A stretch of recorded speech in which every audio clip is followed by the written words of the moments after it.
Wesh, bien quoi. Aujourd'hui, on va parler de la décennie qui vient de se finir, les années 2010.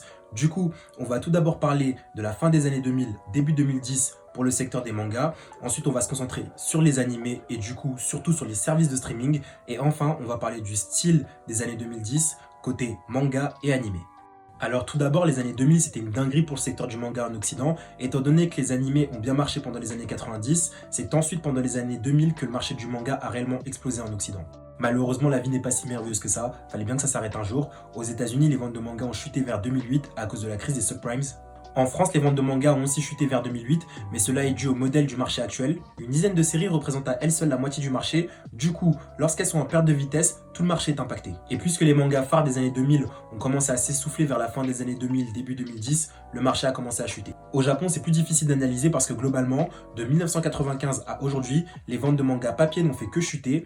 En plus, comme je parle pas japonais, je peux pas faire de recherche en japonais, t'as capté. Et ces trois marchés ont commencé à se porter mieux vers 2014-2015, c'est-à-dire que les marchés nord-américains et français ont vu leurs ventes augmenter. Parallèlement à ça, le marché japonais a arrêté sa décroissance grâce aux ventes en digital. Actuellement, le marché japonais commence à se stabiliser, on va dire. Cela est surtout dû à de nouvelles œuvres qui ont apporté un vent de fraîcheur au secteur des mangas, notamment Shingeki no Kyojin et One Punch Man, qui sont vraiment des mangas qui ont été novateurs. À côté de ça, il y a eu d'autres mangas qui ont suivi dans la foulée, les Assassination Classroom, Kuroko no Basket, My Hero Academia, Tokyo Ghoul.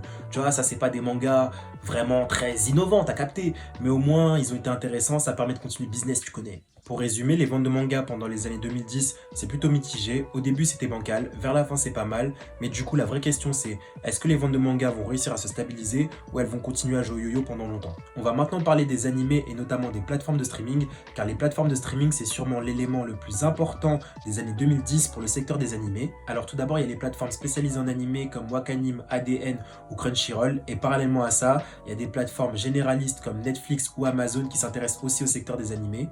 Du coup, pour vous faire comprendre l'importance de ces plateformes de streaming, je vais vous faire une analogie avec le rap. Dans le cas du rap, avant qu'il y ait les plateformes de streaming, on ne pouvait pas vraiment jauger à quel point cette musique marchait ou non, étant donné que le public rap n'achetait pas de CD.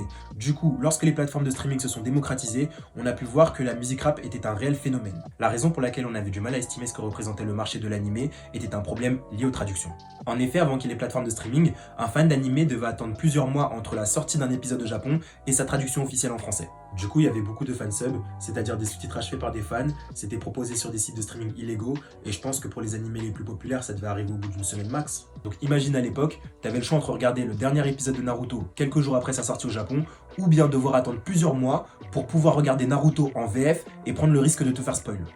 Le choix était vite fait. Du coup, l'arrivée des plateformes de streaming, ça a tout chamboulé, on a eu un moyen légal de regarder des animés qui répondaient à nos attentes.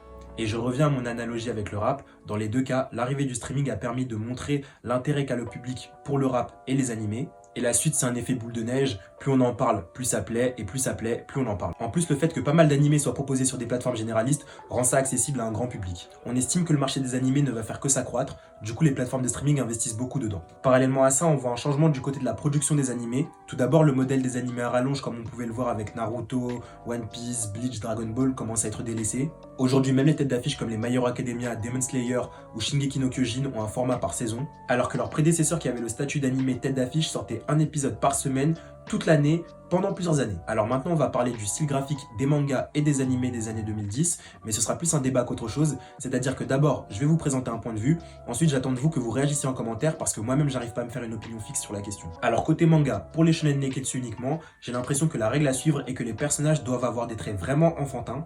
On peut prendre l'exemple de My Hero Academia, Seven Deadly Sins, Kimetsu no Yaiba, Black Clover ou The Promised Neverland. Allez, à la limite, The Promised Neverland, c'est pas si dérangeant que ça parce que c'est un intérêt scénaristique, mais on est obligé de le mettre. Du côté des animés, on peut dire que globalement, l'industrie de la japanimation fait en sorte d'améliorer la qualité de ses productions. Aujourd'hui, les animés sont très colorés, ça accroche vite à l'œil, mais le problème que je veux soulever est que pour les animés, j'ai l'impression qu'il y a une homogénéisation globale, c'est-à-dire que j'ai l'impression qu'on retrouve un peu partout le même style d'animé, mais parallèlement à ça, je trouve que les animés des années 90 sont très reconnaissables, et ayant grandi dans les années 2000, le style des années 2000 me paraît normal. Donc je n'arrive pas à savoir s'il y a réellement une homogénéisation ces dernières années ou si chaque époque a un peu son style. Toujours est-il que je trouve que les animés des années 2010 sont très édulcorés. Dans les animés Fullmetal Alchemist Brotherhood et Hunter x Hunter 2011, je trouve qu'on perd le côté sombre et oppressant qui était présent en manga et qui était préservé dans leur précédente adaptation animée. Donc voilà, j'ai abordé les différents thèmes dont je voulais parler. Je vous incite vraiment à dire en commentaire votre avis par rapport au sujet des styles graphiques des années 2010. Si vous voulez réagir par rapport à autre chose dans la vidéo, c'est toujours en commentaire. C'est tout pour moi, salut! N'oublie pas de t'abonner à la chaîne YouTube, de liker et de partager. En plus de ça, Atelier Manga est présent sur les réseaux sociaux. Il y a des quiz, des articles, des débats et plein d'autres choses intéressantes.